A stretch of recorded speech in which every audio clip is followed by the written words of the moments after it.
छत्तीसगढ़ में माते है चुनावी के रंग और जगह जगह होते चुनाव के प्रचार प्रसार। जिन में कई जगह होते मतदाता मतलब जागरूक करे बर निर्वाचन आयोग डाले स्वीप के कार्यक्रम। आज के कार्यक्रम ला आगे बढ़ाथन और बताथन कि दुर्ग में 4 नवंबर के प्रधानमंत्री नरेंद्र मोदी लेने वाला है आम सभा, जेकर जोर शोर ले तैयारी चलत हवे।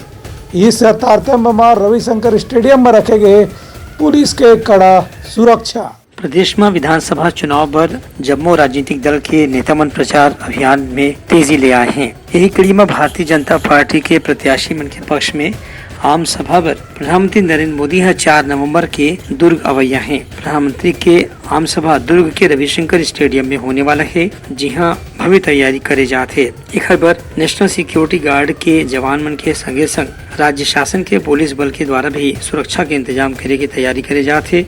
आम सभा ला सुरक्षित रखे पर डोम शेड के भी निर्माण करे जाते। दुर्ग जिला के भाजपा कार्यकर्ता मन प्रधानमंत्री के आम सभा में उनला सुने पर बहुत उत्साहित नजर आवत हैं। लोगों मन के ऐसे उम्मीद है कि प्रधानमंत्री की आम सभा से दुर्ग जिला के जम्मू भाजपा प्रत्याशी मन के समर्थन बढ़ाए में काफी मदद मिली। Bureau report Uttarakhand news.